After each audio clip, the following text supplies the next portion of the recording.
give credit to the many talents that less educated, those who have not completed college, workers have. Certainly, it's just a shorthand that you often hear in this literature when talking about education is to call it skill. But it's important to recognize that workers throughout the educational distribution do have skills. But I'm going to be talking today about the highly educated, the highly skilled. So what specifically am I going to talk about? Just to give you a very quick roadmap of where we're going. I'm going to give you a very quick overview of immigrant skill levels and how they compare to those of U.S. natives. Then I'm going to talk about highly skilled immigrants in the labor market, what their role is, and then what economic research tells us about their contributions to the U.S. economy. And then I want to talk briefly about policy, since that's certainly what's very much on the agenda these days in Congress. All right, so what this figure shows you is the educational distribution of the foreign-born workforce. So if you took all immigrants, defined as anyone who's not a U.S. citizen at birth, and looked at the distribution of them across education categories for the most recent data available, the 2011 American Community Survey, this is what it would look like. What do you see? It looks like immigrants are relatively low education. That the preponderance, the majority, the most common group here is not having a high school diploma or GED than a high school degree, and it's just a very beautiful step function. When you look at U.S. natives, in contrast, they look like this. Now, what's really interesting to take away from this is that U.S. natives are relatively unlikely to be in the no high school degree category, the one over on the far left. Why? Well, because we have compulsory education laws in the U.S. that require almost everyone to go to school in the United States until age 16 or 18. So most people end up getting their high school diploma. If not, they recognize that there's a high return to having that diploma or to getting a GED, and so they go on and get it. So you see that most of U.S. natives are in the high school diploma or GED, some college or bachelor's degree category. Relatively small percentages are in the master's or professional degree. That would be like a JD, MBA, doctor, or in the PhD category. What you should walk away from with this is the comparison of immigrants to natives. So what this figure shows you is the relative share of immigrants to the share of natives. So it's taking the first figure and dividing by the second figure. So it's comparing the two. What do you see here? Immigrants are disproportionately at the extremes. They're particularly likely to be at the no high school degree, right? That's not a surprise when you think about the fact that almost a third of immigrants in the United States are from Mexico, lots more are from Latin America, other relatively poor countries where educational attainment isn't as high as it is in the United States. But look what happens when you look at the other side of the educational distribution, the percent of PhDs. That immigrants are twice as likely as U.S. natives to have a PhD, and they're just as likely as U.S. natives to have a master's or professional degree. So when you look at immigrants, they're at the two ends of the labor market. They're at the low skill end, and they're at the high skill or high education end. Right? And this is where the economic contributions really come in, is these comparative advantages that immigrants have, and as Ethan will talk about later, that they're different from U.S. natives. Right? So let's think about highly skilled immigrants in the labor market. One of the major concerns that U.S. natives have is that when immigrants come here, they compete with natives for jobs. And as a result, natives either are less likely to have a job, or when they do have a job, that they earn lower wages. This seems like common sense, and you hear lots of anecdotes. Oh, my brother, my cousin, my friend lost his job to a lower wage because of competition from immigrants. But when you go through and systematically look at the data, as economist after economist has done, there's surprisingly little evidence of negative effects on competing or similar U.S. workers. That when you look at highly skilled immigrants, the only research that finds a significant negative effect on wages among highly skilled workers, those who have beyond a college degree, is by George Borjas, published in the Quarterly Journal of Economics. But when you look at the preponderance of the evidence, again, economist after economist, article after article finds lots of evidence of zeros. And there's even some evidence of positive effects that Pia Arrhenius and I find in a paper of ours published in Labor Economics, that it looks like highly skilled immigrants actually are complementary to highly skilled natives and increase their wages. When you look at low-skilled immigrants, those who are at the bottom of the education distribution, there's perhaps more evidence of negative effects. But again, things are still very mixed here. But it would be very difficult to walk away from the economics literature with a conclusion that immigrants hurt competing natives in the labor market. I want to spend a little bit of time talking about H-1B visas because that's where so many highly skilled immigrants are. So H-1B visas are these temporary visas, first for 3 years, renewable for another 3, for specialized workers. Lots of these are computer programmers, system analysts, and so on. And what the research in this area shows very clearly is that there is no compelling evidence by economic research that H-1B holders harm similar natives.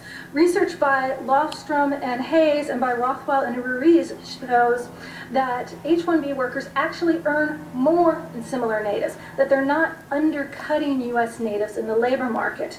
My research for the Federal Reserve Bank of Atlanta shows that the number of H-1B workers has no negative effect on unemployment or on wages in the IT sector, where most H-1B workers work. There's recent research done by Giovanni Perry, published in the Review of Economics and Statistics in 2012, that shows that H-1B workers boost wages among college graduate U.S. natives. Right?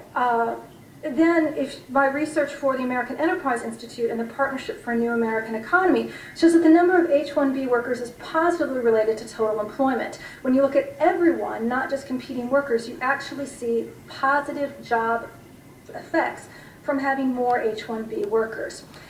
When you sit down and talk to people in the high-tech industry and their concerns about H-1B workers, a lot of it looks more like an age story than an immigrant story.